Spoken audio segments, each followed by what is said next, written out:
آدھی سے زیادہ دنیا کو معسکر تبدیلی کے نقصانات کا سامنا فوری اقدامات کر کے مزید نقصان سے محفوظ رہا جا سکتا ہے۔ سب سے زیادہ متاثر ہونے والے 10 ممالک میں پاکستان بھی شامل۔ پاکستان نے 2022 میں تباہ سیلاب کا سامنا کیا نہیں چاہتے دیگر ممالک ہماری جیسی صورتحال کا سامنا کریں۔ وزیر اعظم محمد شہباز شریف کا باکو میں COP29 کلائمیٹ ایکشن سربراہ اجلاس سے خطاب۔ پاکستان موسمیاتی تبدیلی سے نمٹنے کے لیے بھرپور اقدامات کر رہا ہے۔ ہم national carbon market framework پر کام کر رہے ہیں۔ دنیا کو پاکستان جیسے ترقی پذیر ملکوں کی مدد کرنا ہوگی۔ پاکستان متبادل توانائی کے ذریعے میں سرمایہ کاری کا خواہاں ہے۔ محفوظ مستقبل کے لیے ماحولیاتی تحفظ پر ہنگامی بنیادوں پر کام کرنا ہوگا۔ COP28 میں کیا گیا وعدوں پر عمل درآمد ہونا ضروری۔ وزیر اعظم محمد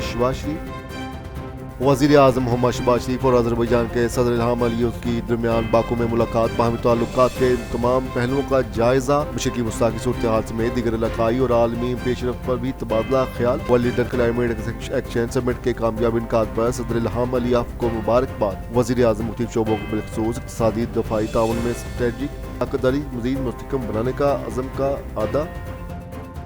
وزیر اعظم محمد شہباز شریف اور چین کے نائب وزیر اعظم لنگ شویانگ کی باکو میں ملاقات۔ دو طرفہ تعاون کے فروغ پر گفتگو۔ چین پاکستان کا دیرینہ دوست ہے۔ دونوں ملکوں کے مابین تعلقات کی مضبوطی کے لیے نئے دور کا آغاز ہو چکا۔ چینی شہریوں کی سیکورٹی یقینی بنانے کے لیے یہ تمام اقدامات کیے جا رہے ہیں۔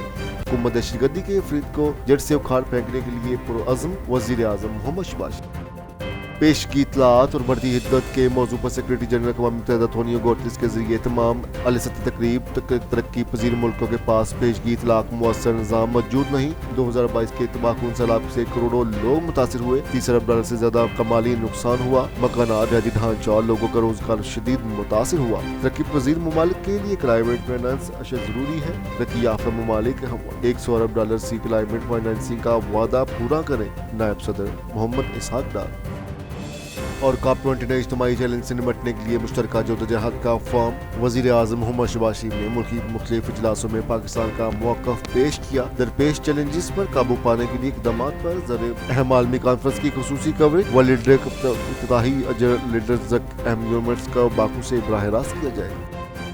سیکورٹی فورسز کا ضلع کیچ میں خفیہ اطلاع آپریشن کے دوران انتہائی مطلوب دہشت گرد سنا بارود جہنم واصل۔ فائرنگ کے تبادلے میں 4 دہشت گرد مارے گئے۔ ہلاک دہشت گردوں سے اسلحہ اور گولہ بارود برآمد۔ صدر آصف علی زرداری اور وزیر اعظم محمد شہباز شریف کا سیکورٹی فورسز کو خراج تحسین۔ ISPR کل سے 3 دن تک بارش کا امکان۔ مغربی ہواؤں کا سلسلہ کل شام بالائی علاقوں میں داخل ہوگا۔ خیبر پختونخوا میں بارش متوقع۔ کشمیر اور گلگت بلتستان میں بارش کے ساتھ پہاڑوں پر برف باری کا امکان۔ اسلام آباد اور راولپنڈی سمیت پنجاب کے دیگر علاقوں میں بارش متوقع۔